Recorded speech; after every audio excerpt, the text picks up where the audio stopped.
సంపాదించిన మనీని హ్యాపీ మనీగా మార్చుకోవాలనుకుంటే విజువలైజేషన్ 2.0 కి జాయిన్ అవ్వండి. Hello viewers, welcome back to our channel. ప్రస్తుతం మనతో ఉన్నారు motivational speaker and counsellor Rajani Rama గారు. నమస్తే మ్యామ్. నమస్తే Naveena. Ma'am, teacher and student relation గురించి చాలా వీడియోస్ చూస్తున్నాం మనం. వాళ్ళ రిలేషన్షిప్ ఎలా ఉండాలి, ఒక ఉపాధ్యాయుడు ఒక విద్యార్థితో ఎలా ఉంటే వాళ్ళ భవిష్యత్తు బాగుంటుంది అనేసి. కానీ కొన్ని న్యూసెస్ అయితే చాలా భయంకరంగా కూడా ఉన్నాయి.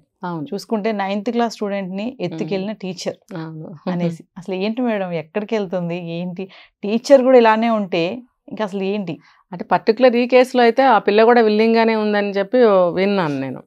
సరే, దీన్ని వదిలేస్తే అలా ఉండబట్టి కూడా టీచర్స్ వాడికి ముందుకేస్తారు.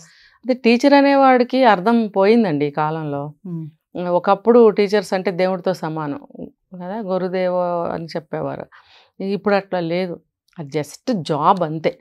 నేను వెళ్ళి ఈరోజు ఈ లెసన్ టీచ్ చేసి వచ్చేయాలి అంతే.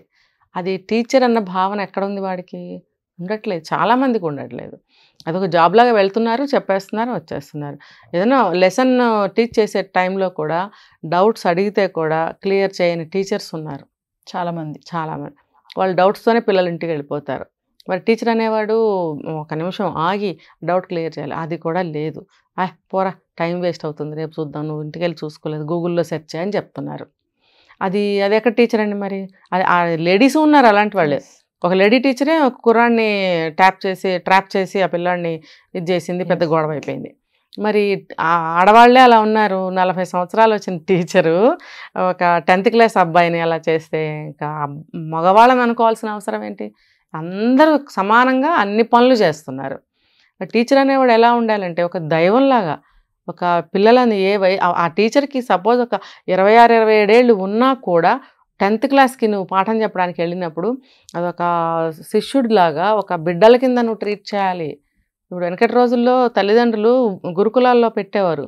ఏంటంటే మీరే తల్లి తండ్రి, పిల్లల్ని మీరు అలాగా చూసుకోండి అని చెప్పి కొన్ని సంవత్సరాల పాటు వదిలిపెట్టి వెళ్ళిపోతే ఆ గురువు గారు ఆయన భార్య తల్లిదండ్రులాగా వీళ్ళని చూసేవారు. తల్లి తండ్రి వాళ్ళే నెక్స్ట్.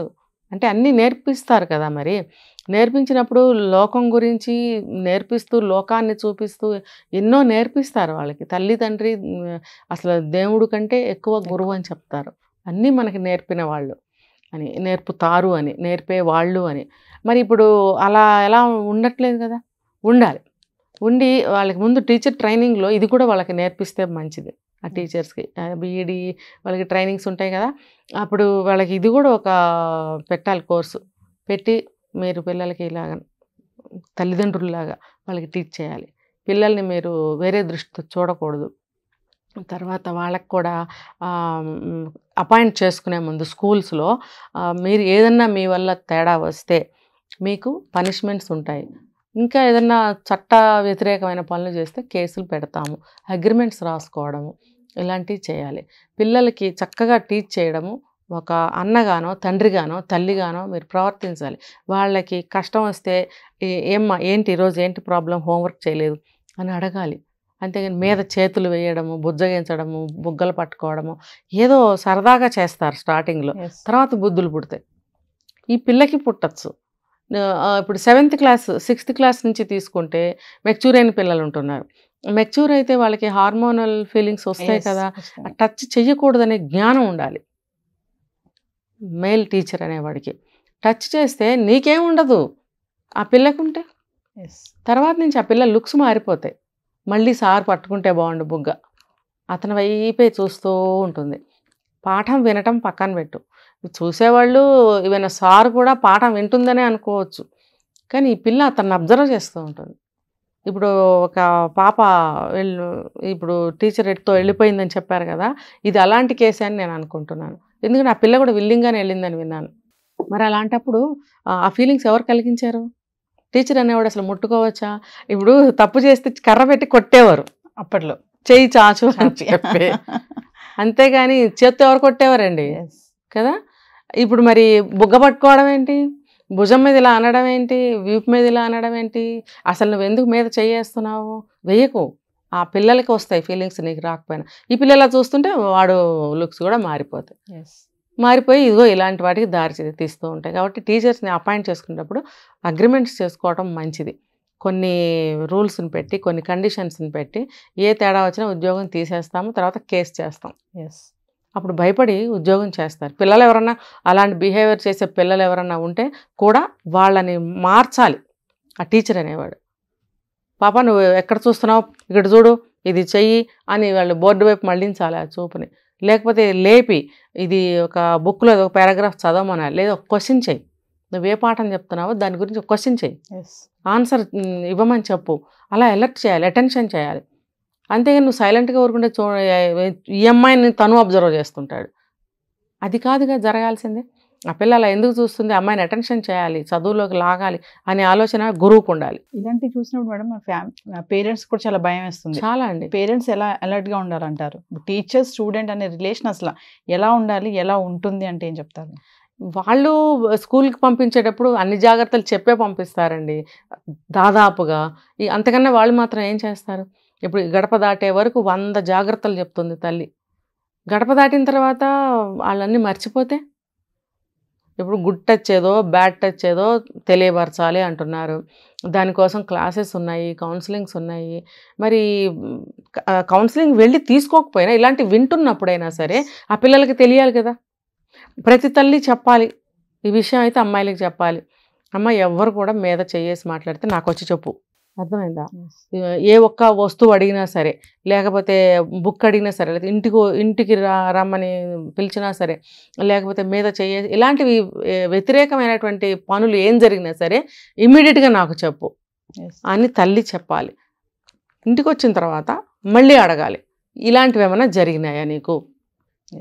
ఆ పిల్ల దాచేయడానికి ప్రయత్నిస్తే కూడా తరచి అడగాలి. 1కి 4 సార్లు అడిగినప్పుడు పిల్ల భయపడి కూడా చెప్తుంది. నువ్వు చెప్పకపోతే నేను వచ్చి అడుగుతాను స్కూల్కి, నేను మీ ప్రిన్సిపాల్తో మాట్లాడతాను, మీ సార్తో మాట్లాడతాను, మీ ఫ్రెండ్స్తో మాట్లాడతాను, నీ విలువ పోతుంది అక్కడ, నువ్వు రేపటి నుంచి కష్టం స్కూల్లో, చెప్పు అని కొంచెం అడగాలి, కొంచెం భయపెట్టి. చిన్నపిల్లలు కదా చెప్తారు అలాంటివి ఏమైనా ఉంటే అప్పుడు వెంటనే వెళ్ళి యాక్షన్ తీసుకోవాలి. ఈ పిల్లకి కూడా ఎక్కువ కౌన్సిలింగ్ ఇవ్వాలి, కూర్చోబెట్టి చెప్పాలి, అలాంటి కథలు చెప్పాలి, అలాంటి ఇన్సిడెంట్స్ ఏమైనా ఉంటే తెలియచేయాలి, జరిగే నష్టాలు తెలియచేయాలి. అప్పుడు ఆ పాప జాగ్రత్త తీసుకుంటుంది. లేకపోతే అనవసరంగా టీచర్స్కి కూడా ఒకటి పెట్టాలి, మీద చెయ్యి వేయకుండా మీరు పాఠం చెప్పండి. దగ్గరకు ఎందుకు వస్తారు మీరు అక్కడి నుంచి? మాకు పిల్లలు ఎవరైనా అటెన్షన్ పే చేయకపోతే బోర్డు మీద రాస్తుంటారు కదా, ఆ చాక్ పీస్ ముక్కలు తీసి వేసేవారు. ఇప్పుడు మీద చేతులు వేస్తున్నారు ఎందుకు? చాక్ పీస్ ముక్క వేయండి.